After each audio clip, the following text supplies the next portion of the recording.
Welcome back mga katambalan, mga hot topic and issue pag-usapan natin. Update po tayo kay Alden Richard at kay Catherine Bernardo na kung saan nga po nalalapit na ang lights, camera, run takbo para sa pelikulang Pilipino. At ito nga po ay 6 na araw na lang at ito po ay gaganapin sa MOA Concert Ground, Pasay City. Samantalang suportado nga itong si Alden Richard ng kanyang mga celebrity runner at nag-post naman si Alden Richard sa kanyang social media account na kasama nga si Dominic Casacop at ito nga po ay contestant doon sa EB Music Hero ng Itbulaga.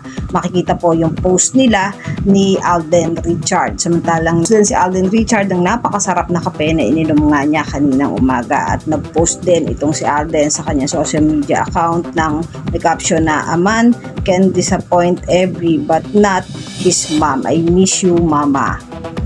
At nag-post din itong si Alden ng napaka-cute na mga dogs. At ito naman si Catherine Bernardo naman po ay nag-post naman ang kaibigan niya na si John Bilites na ito nga po ay may pictorial. At si Catherine nga po ay makikita sa Pilipinas Got Talent tuwing Sabado at Linggo. At kahapon nga po sa segment ng Pilipinas Got Talent ay talaga namang itong si Catherine ay game na nakipagkulitan sa mga contestant ng Pilipinas Got Talent at nagbigay din ng mga komento at namangha din sa mga nagpakita ng talent kagabi sa Pilipinas Got Talent. Update natin kay Alden at kay Catherine. Kaya mga katambalan, ano ang masasabi nyo? Mag-comment lang sa comment section, pag-usapan natin.